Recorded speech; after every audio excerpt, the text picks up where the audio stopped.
이 새벽에 우리에게 주시는 하나님의 말씀은 마태복음 10장 16절에서 33절입니다. 하나님의 말씀을 봉독합니다.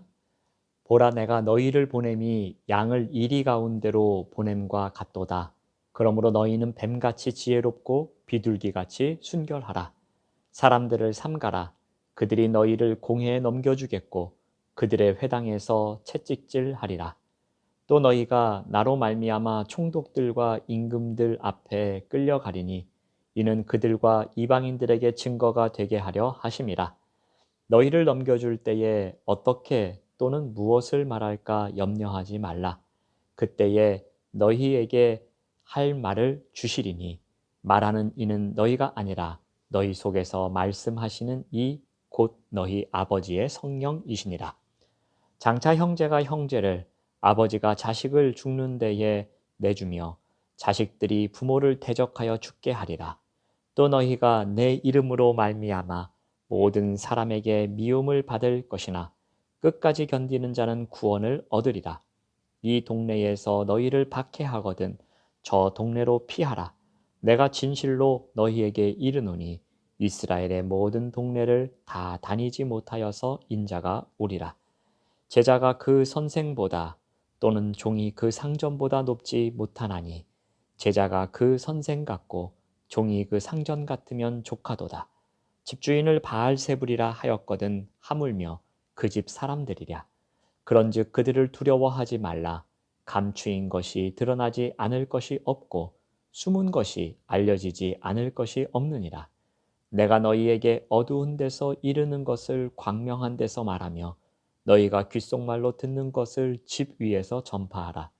몸은 죽여도 영혼은 능히 죽이지 못하는 자들을 두려워하지 말고 오직 몸과 영혼을 능히 지옥에 멸하실 수 있는 이를 두려워하라. 참새 2마리가 한 아사리온에 팔리지 않느냐? 그러나 너희 아버지께서 허락하지 아니하시면 그 하나도 땅에 떨어지지 아니하리라. 너희에게는 머리털까지 다 세신 바 되었나니 두려워하지 말라. 너희는 많은 참새보다 귀하니라.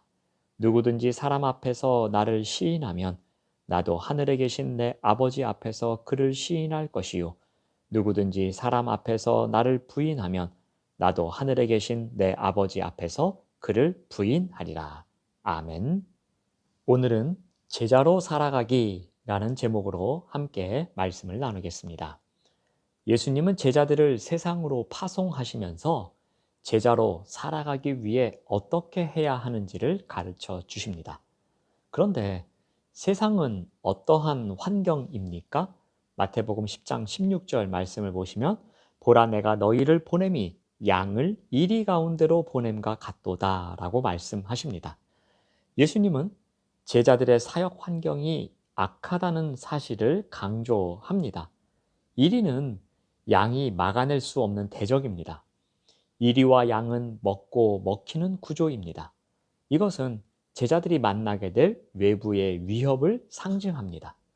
파송받은 제자들은 양처럼 핍박에 맞설 생각조차 할 수 없을 정도로 약한 존재입니다. 제자들이 영적으로 깨어있지 않으면 언제든지 이리에게 공격을 당해 큰 상처를 입고 사명을 완수하지 못할 수도 있습니다. 자, 이러한 환경 가운데로 파송받는 제자들에게 예수님께서 말씀하십니다. 너희들이 제자로 살아가기 위해서 필요한 것이 있다라고 가르쳐 주십니다. 먼저 상황 대처 능력입니다. 우리 마태복음 10장 16절 말씀을 보시면은 그러므로 너희는 뱀같이 지혜롭고 비둘기같이 순결하라. 뱀처럼 지혜롭고 비둘기같이 순결하라고 말씀하십니다. 뱀처럼 지혜롭다라는 것은 무엇을 의미합니까? 지혜롭다는 사리 분별이 밝다는 의미입니다.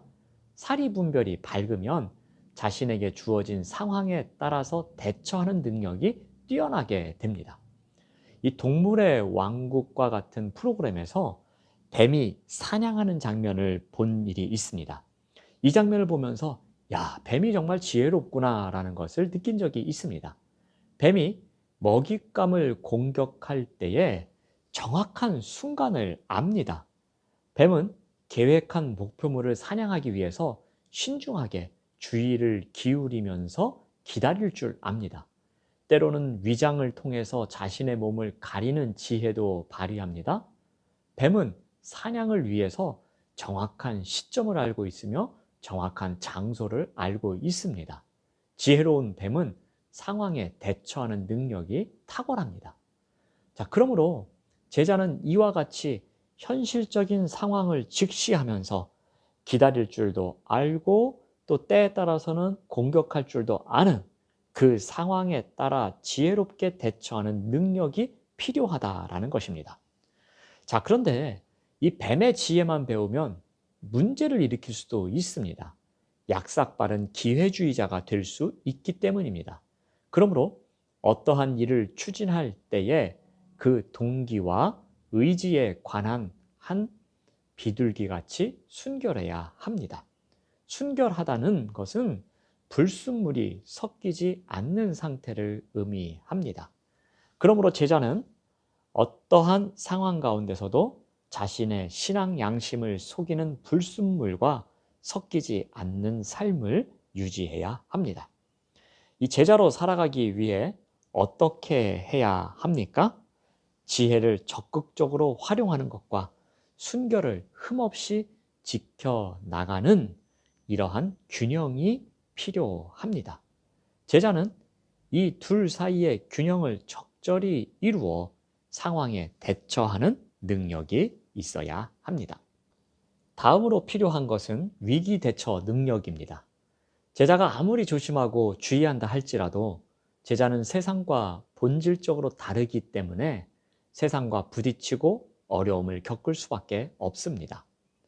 이 제자들이 세상에 나아가서 복음을 전할 때에 유대인들의 핍박이 있다라고 합니다. 그래서 17절 말씀을 보시면은 사람들을 삼가라 너희를 공회에 넘겨주고 회당에서 채찍질하리라. 이 공회와 회당을 통해서 유대인들에 의해 핍박받는 것을 말씀하십니다. 또 이방인들의 핍박도 있습니다. 18절 말씀을 보시면은 이방인들에게 증거가 되게 하심이라 라고 합니다. 총독들과 임금들 앞에 끌려가는 그러한 일, 이러한 이방인들에게 의해서 핍박을 받는 일도 있을 것이다 라고 합니다. 또 모든 사람들에게 핍박을 받습니다. 21절에서 22절 보면은 형제가 형제를, 아버지가 자식을, 자식들이 부모를 하면서 모든 사람들에게 미움을 받을 것이다 라고 이야기를 합니다.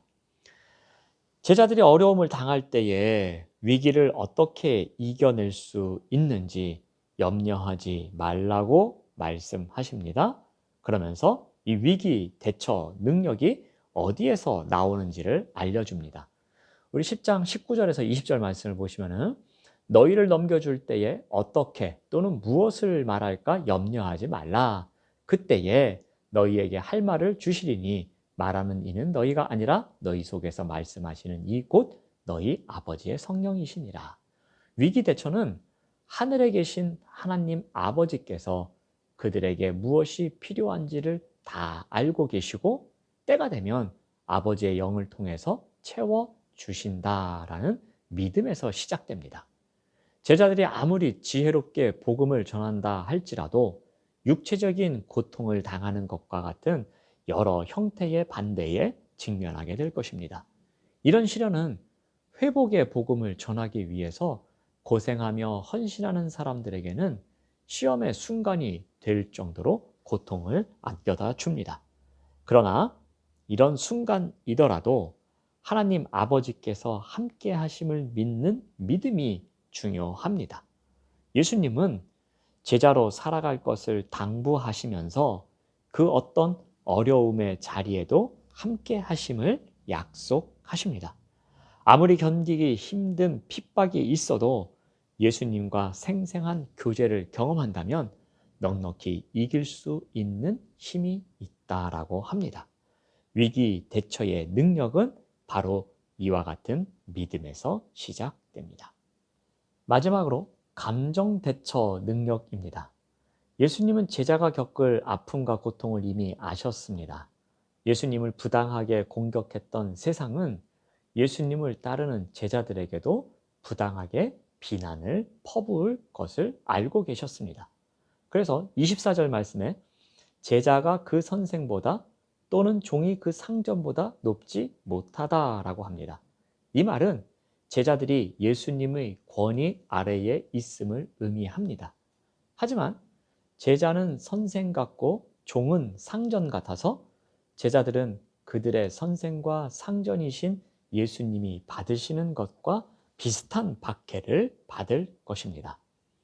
우리 마태복음 10장 25절을 제가 세 번역 성경을 읽어드리겠습니다. 제자가 제 스승만큼 되고 종이 제 주인만큼 되면 충분하다. 그들이 집주인을 바알세불이라고 불렀거든 하물며 그 집 사람들에게야 얼마나 더 심하겠느냐라고 말씀하십니다. 이 바알세불은 바리새인들이 예수님의 축기 사역을 보고 비난할 때에 사용한 단어입니다. 즉 그들은 예수님도 바알세불이라고 말하면서 비난했습니다. 그런데 그 집 사람들, 즉 제자들에게는 더 심하게 할 것이다 라는 의미입니다. 이러한 핍박 앞에서 제자들에게 밀려오는 것은 감정의 어려움일 것입니다. 즉 두려움이 찾아올 것입니다. 그러므로 제자로 살아가기 위해서 필요한 능력이 있습니다. 그것은 두려움과 같은 감정이 찾아올 때에 대처하는 능력입니다. 그래서 26절 말씀에 그런즉 그들을 두려워하지 말라라고 합니다. 세상의 비난이 아무리 거셀지라도 그 비난에 의해서 두려움이 밀려올지라도 아무리 위협이 크다 할지라도 그것으로 인해서 밀려오는 두려움이 크다고 할지라도 말씀을 주실 성령이 계신다라는 겁니다. 즉 궁극적인 구원을 약속하신 주님께서 성령님을 보내주셔서 우리로 하여금 그 상황을 모면할 수 있도록 해주신다라는 겁니다. 오히려 제자는 세상이 아니라 마땅히 두려워해야 할 분을 두려워해야 한다라는 겁니다. 28절에 보니까 몸은 죽여도 영혼은 능히 죽이지 못하는 자들을 두려워하지 말고, 즉 세상을 두려워하지 말고 오직 몸과 영혼을 능히 지옥에 멸하실 수 있는 이를 두려워하라라고 말씀하십니다. 세상의 공격은 몸을 해하는 데 그치지만 하나님은 몸만 아니라 영혼까지 멸하실 수 있는 분입니다. 이와 같은 하나님이 어떻게 하십니까? 우리 29절에서 31절 보면은 참새 두 마리 머리털 이야기가 나옵니다. 참새 두 마리가 한 아사리온의 가치가 있다라고 합니다.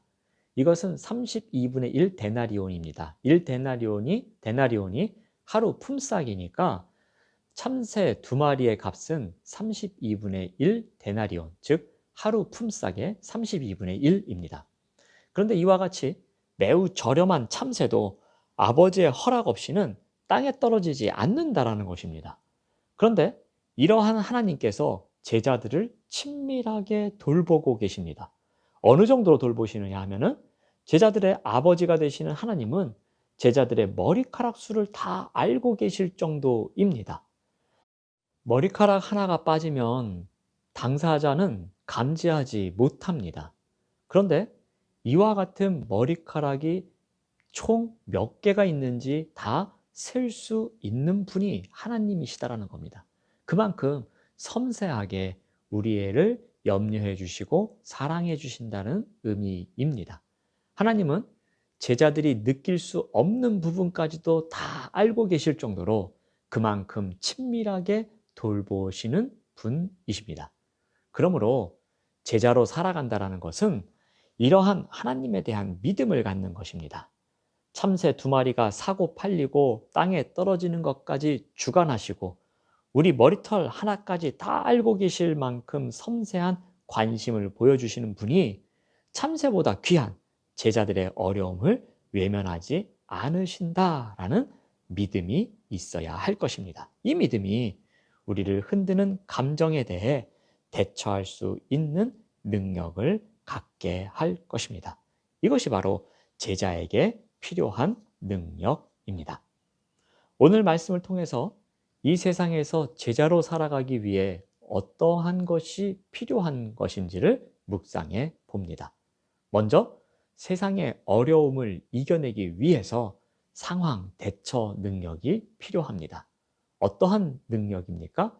뱀같이 지혜롭고 비둘기같이 순결하게, 이 두 가지가 균형이 이루어지는 가운데에 나에게 놓여진 상황에 대처하는 능력을 갖는 것입니다. 두 번째는 중요한 타인으로부터 오는 어려움이든 거리가 있는 사람과의 관계에서 생기는 어려움이든 다양한 어려움 가운데서 어떻게 하느냐라는 것입니다. 여기에 필요한 능력이 위기 대처 능력입니다. 그런데 이것은 어떻게 우리가 갖는다고 합니까? 하나님께서 필요한 것을 채워주신다는 믿음에서 시작한다라고 했습니다. 마지막으로 두려움이라는 감정에 대해서 대처하는 능력입니다. 섬세한 하나님께서 제자를 외면하지 않으실 것이라는 믿음을 갖고 살아가는 것입니다. 이러한 때에 우리에게 밀려오는 두려움이라는 감정에 대해서 대처할 수 있는 능력을 가질 수 있다라고 합니다.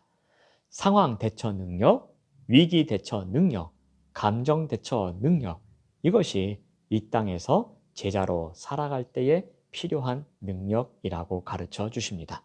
오늘 하루도 이러한 능력을 갖고서 제자로 살아가시는 우리 모두가 되시기를 바랍니다. 기도하겠습니다. 하나님 감사합니다. 이 땅에서 제자로 살아가기 위해 주님께서 주시는 능력이 필요합니다. 상황에 대처하는 능력, 위기에 대처하는 능력, 감정에 대처하는 능력을 갖고서 이 땅에서 제자로 살아낼 수 있도록 인도하여 주시옵소서. 예수님의 이름으로 기도드립니다. 아멘.